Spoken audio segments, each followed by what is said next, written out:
Ассаламалейкум. Бүгін біз сіздермен осындай триконың клиенттің айтуы бойынша резинкасы тар, соны ашып, басқа резинка алмастырып, қайтадан беліне тігуді көрсететін боламын. Ол үшін біз енді ең бірінші белдігін сөгіп аламыз. Мына жақтан бәрін сөгіп ажыратып аламыз. Және мына ортадағы тігістердің бәрін сөгеміз. Өйткені оны резинканы бірге тігілген ол жерде. Бізге басқа кең резинка орнату керек.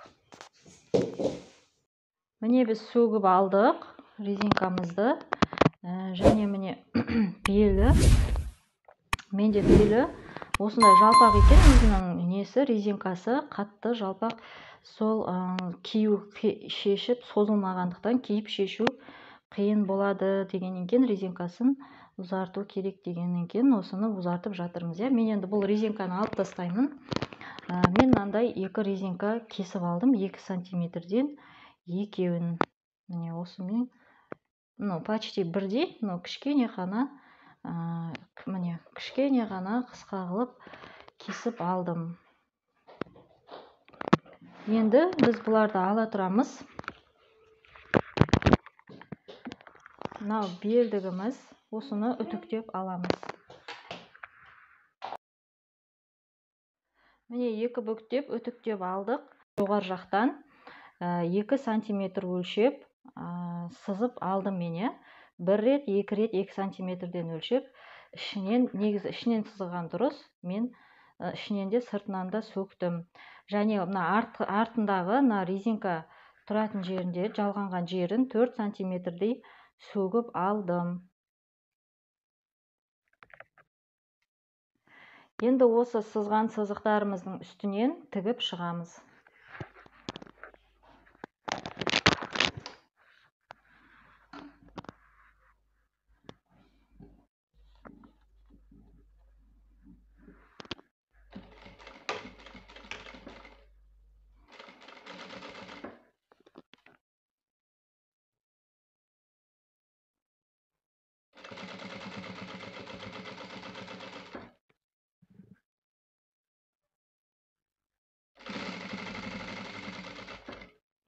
Матамызды, белдігімізді барынша созып тіккен дұрыс.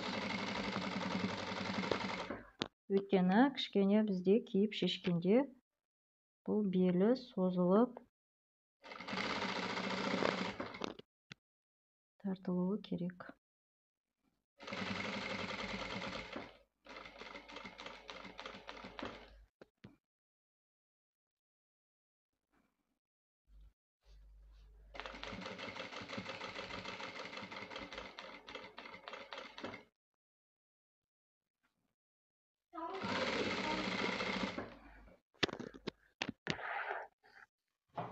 Міне 2 қатарды да айналдырып тігіп алдық. Бізде осындай тесік қалды, жоғарғы жақта және төменгі жақта. Бұл жерден біз қазір резинканы өткіземіз. Енді мына төменгі жақтан 1 сантиметрдей жерден тігіп аламыз. Міне бәрін тігіп алдық. Енді бізді осы трикомызбен екеуін жалғау керек.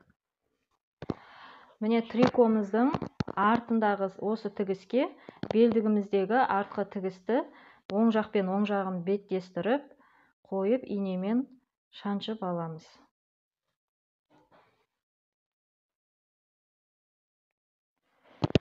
Енді алдын ортасынан бүктейміз. 4 жерін белгілеп алу керек бізге. 2 бүктеймін тағы да. Мына 2 жеріне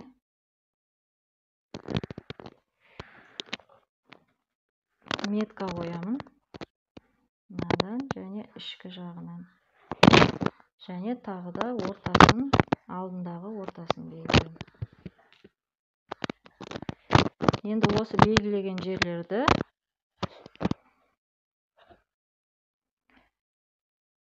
жанына, мына жерден осы жанына қыстырамын.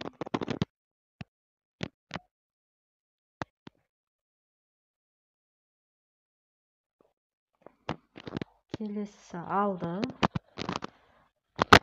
алдындағы осы тігісіне қаратып мына жерден осы тігіспен біріктіремін.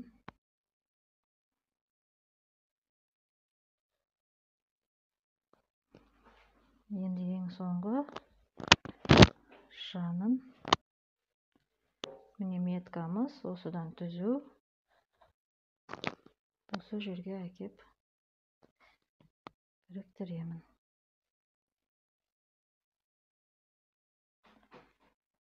Енді осының бәрін біріктіріп тігіп аламыз.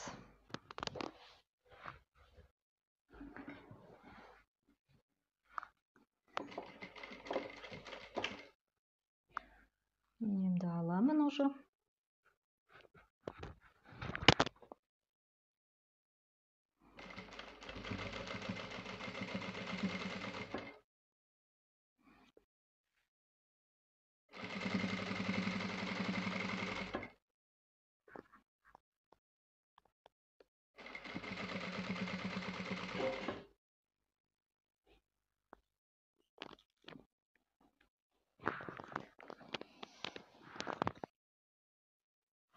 Міне айналдырып тігіп алдық, екеуін біріктіріп. Енді бізге осы шетін оверлоктап тігіп алу керек. Міне оверлоктап тігіп алдық, енді резинкасын өткізу ғана қалды. Мен осылай резинканы шпилкаға өткізіп алдым. Булавкамен жасасаңыз да болады. Осылай әр тесікке кіргізіп, айналдырып, осы резинканы өткізіп аламын.